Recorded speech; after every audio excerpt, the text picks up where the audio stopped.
You're useless. You can't even handle the chores or take care of the kids, let alone pay the alimony. Kyle had finally shown up at the hospital 3 weeks after my traffic accident, spouting these harsh words without showing any concern for me as I lay there in the hospital bed. At first, I had hoped Kyle came to visit me out of concern, but he proved to be a letdown. I sighed deeply.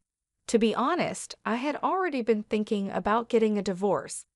I didn't expect Kyle to bring it up now, but I guess I should be thankful it saved us both some trouble. Fine, I agreed quickly, which surprised Kyle. Little did he know, I was already one step ahead. I wanted to tell him that I knew what he was planning, and I was silently laughing at him in my head. My name is Sarah. I'm a 40-year-old housewife living with my husband, Kyle, and our 7-year-old daughter, Lisa. Kyle and I met during a group blind date and got married when I was 30. He was easy to talk to, and eventually, I fell for him and we started dating. Kyle was charming and the most handsome man at the table when we first met.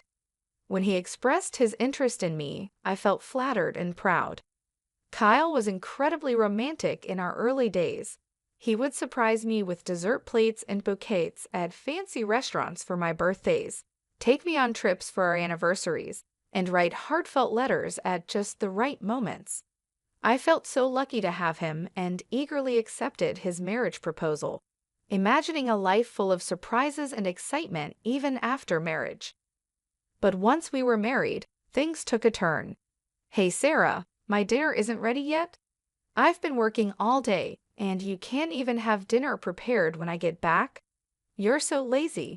Once married life began, he started demanding like he was the master of the house and I was supposed to be his caretaker. At first, I was shocked by the change in him. I thought he was just joking. When we were dating, we used to laugh at each other's silly jokes. We imagined a sweet newlywed life where we'd call each other by cute nicknames and stay lovey-dovey even after having kids. But it turned out he wasn't joking at all. He treated me like a servant or something even worse. At first, I would laugh it off, thinking he was joking.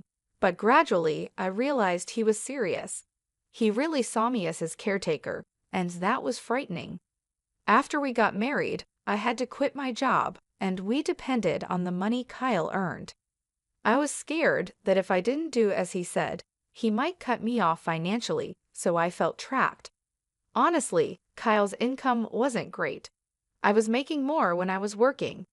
Kyle only finished high school and jumped from one job to another. His unstable work history continued, quitting jobs every year or two. It seemed Kyle felt insecure about his background and took out his frustrations on me. I'm sorry I got delayed with some errands, I told him once. Don't make excuses, just hurry up and make it, Kyle replied, sitting down with a cold beer. This had become a common scene, but each time I sighed and started cooking. My marriage made me miserable, but I managed to get by. The following year, our daughter Lisa was born, and my days became a series of struggles. As expected, Kyle didn't help much with Lisa. However, he would spoil her by buying her candy or toys she wanted. I tried to raise Lisa properly, so I scolded her when needed, which made her cling to Kyle even more. Lisa, you like Daddy, don't you? Kyle asked her once. Yeah, Daddy is cool. I love Daddy, Lisa replied. I knew it. I'm super dad, Kyle said, looking at me smugly. It was frustrating, but I couldn't help feeling glad that Lisa loved her father. I just sighed again. Despite his spoiling her, Kyle never attended any of Lisa's kindergarten events, like sports festivals or recitals. You know there's a parent-child race at Lisa's sports festival. Could you participate? I asked him. Huh? Why me? You're free that day. You do it, he responded. I'm busy with work every day, but the sports festival could be a great time for us to bond as parents. It's on a holiday, so you won't have to work, I said to Kyle. Shut up, we're already close enough. Maybe you should work on your relationship with Lisa. She thinks you're mean, you know. You might want to fix that, Kyle said, laughing as he left for work. Calling himself a super dad, yet he never shows up to school events. I was worried that Kyle's habit of being easy on himself, but hard on others, might influence Lisa. He continued to leave all the housework and childcare to me and was lazy at home. Now, Lisa is 5 years old and ready to start elementary school, but Kyle was still jumping from job to job.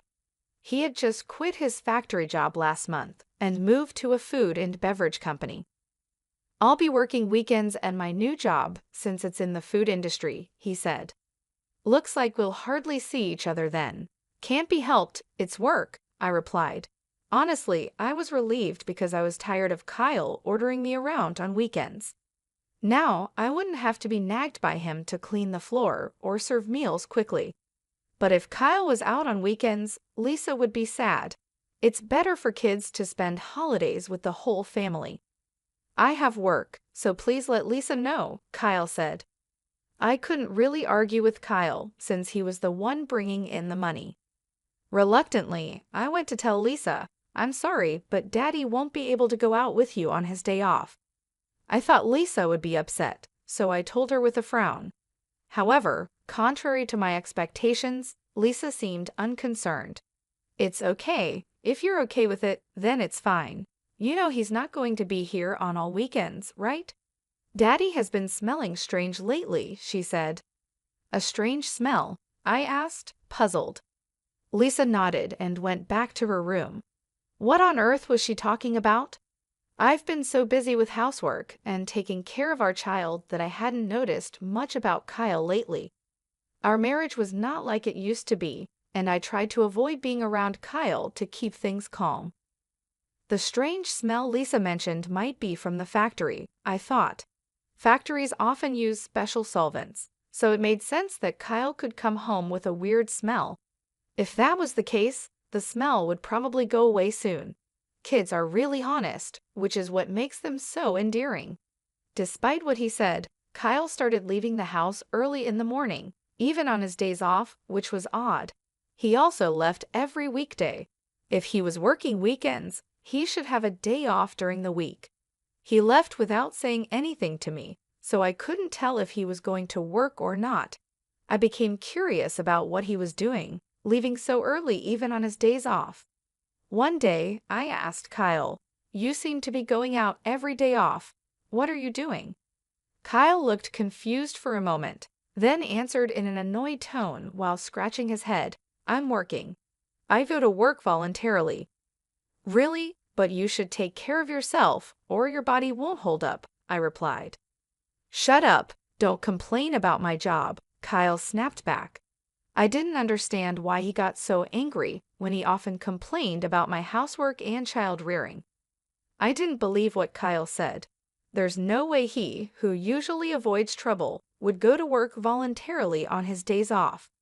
I knew this from watching him closely over the years. If he was that passionate about work, he would have stayed at his previous job longer. I also started paying attention to the strange smell that Lisa mentioned. Indeed, Kyle came home with a sweet, strong fragrance. This strange smell was not from the factory.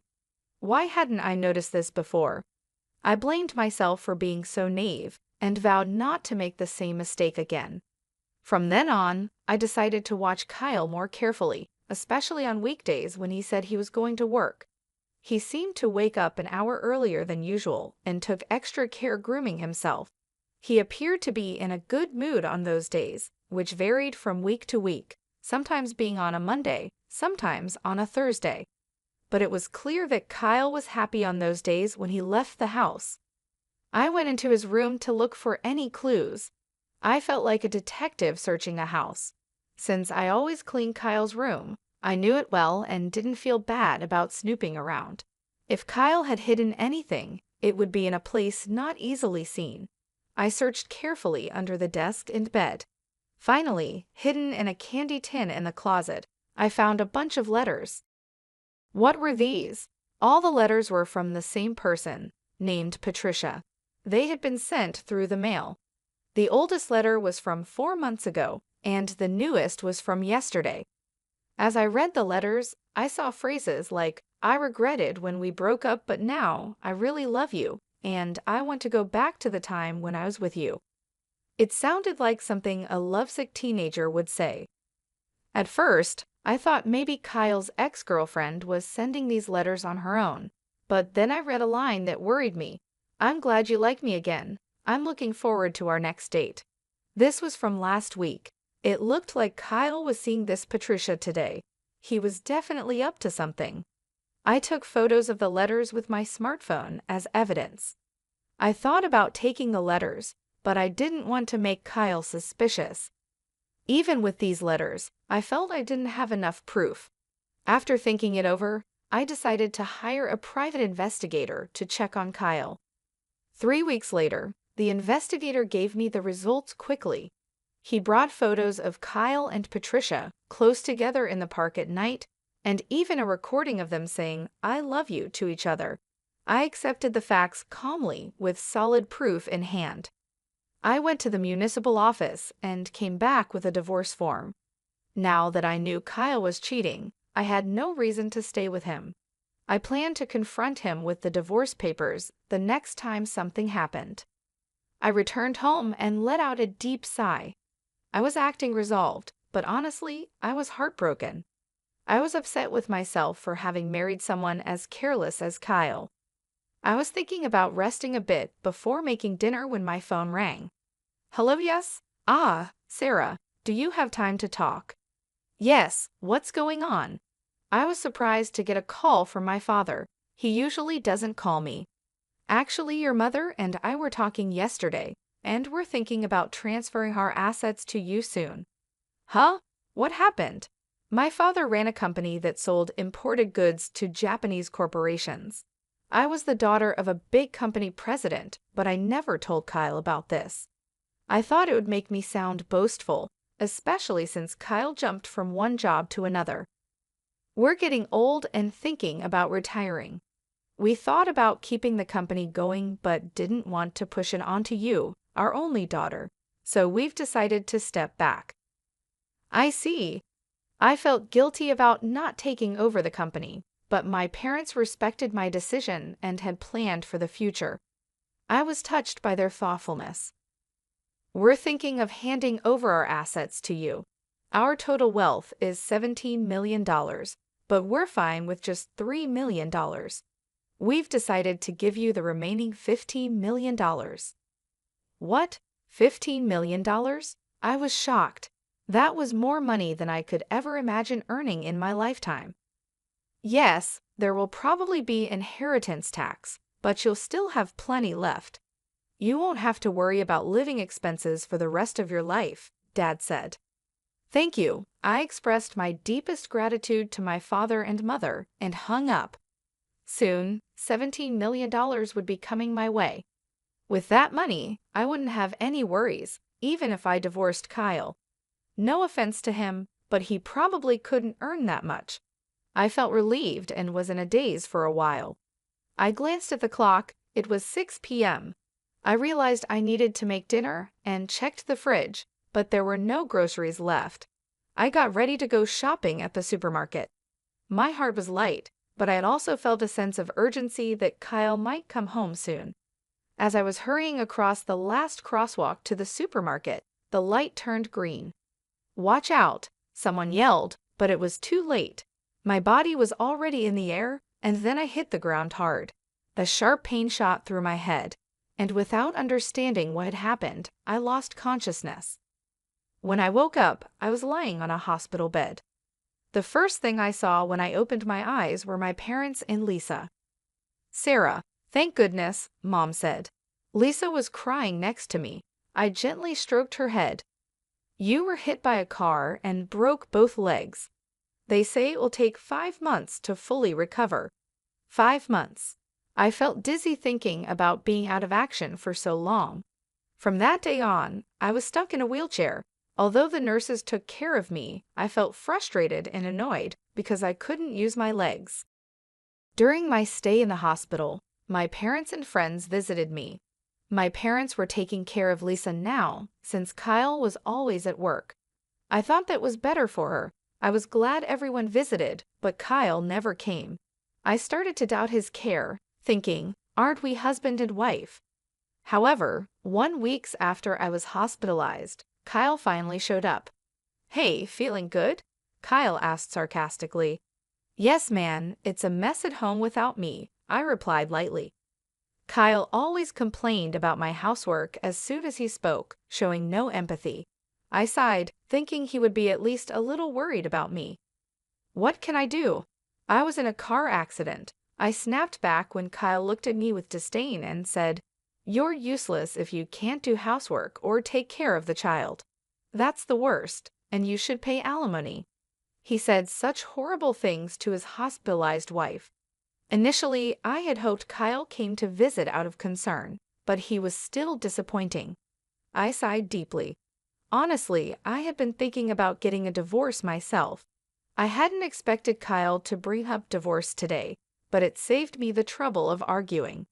Sure, I said, and Kyle looked surprised when I agreed. Unfortunately, I know what you're up to, I wanted to say, laughing inside.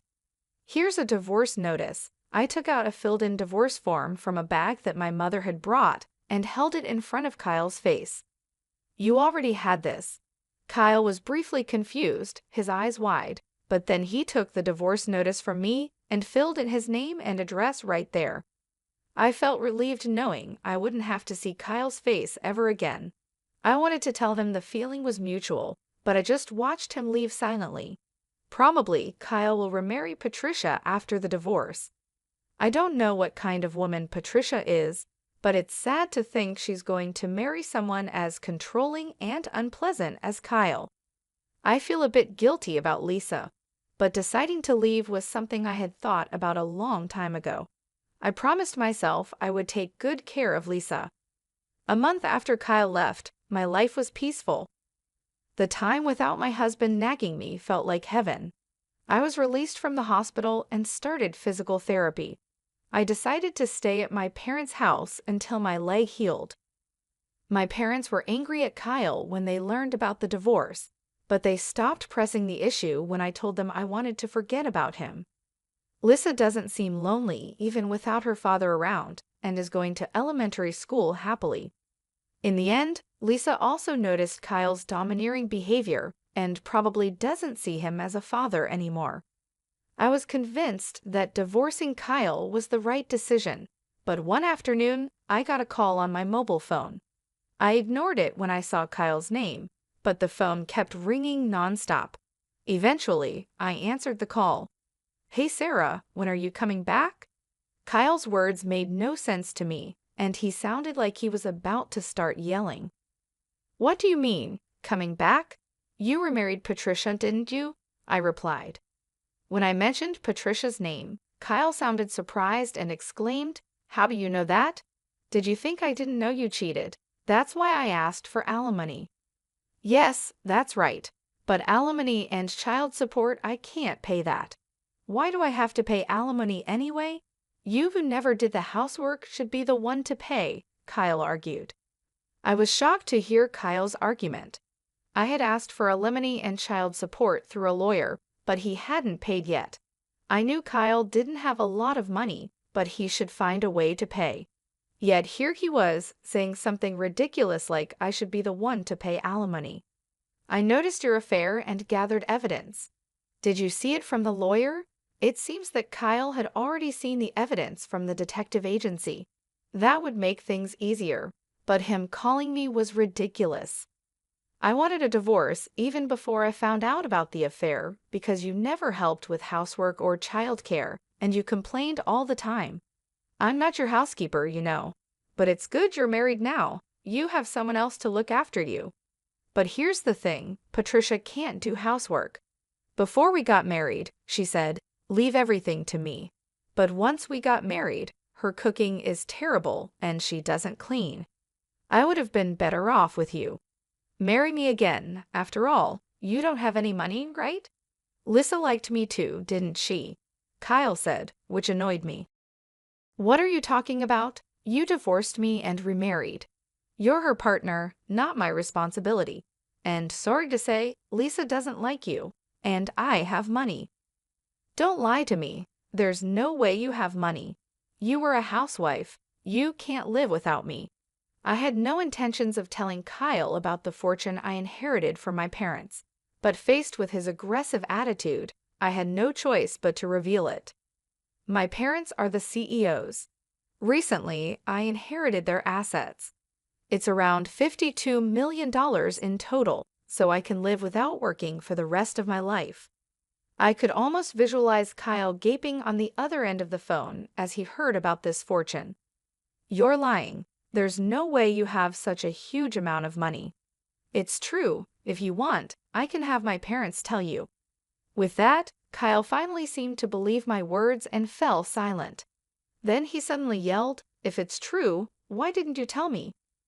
Well, I wanted to tell you, but I knew about your affair and I thought the worst of you, so I thought it didn't matter at that point. I hadn't yet inherited the assets, and there was no issue of property distribution. Kyle bit his lip in frustration. He probably never imagined I had such assets. He must be regretting that he should have never divorced me. But I didn't want to suffer his terrible behavior anymore. Can I hang up now? Please pay the alimony properly, reflect on your actions, and never call me again. Goodbye. With that, I hung up the phone. I immediately blocked Kyle's number so he couldn't call anymore. Mom, who were you talking to? Lisa walked into the room and asked curiously. Just a friend, I replied. But Lisa, do you want to go to the amusement park this weekend? Yes, Lisa smiled happily. Seeing her smile reminded me that her happiness was all that mattered to me. A few days later, I heard that Kyle had broken up with his new wife, Patricia. They argued because she wouldn't do housework, and Patricia ended up leaving him. Kyle, having been divorced twice in a short time, would probably find it hard to get married again. I hoped he would stay single for a while to prevent more people from getting hurt. After the divorce, Kyle lost his motivation and quit his job at the restaurant. He would probably find another job, but it might take him some time to get his life back on track. I felt a bit sorry for him, but his problems were his own doing.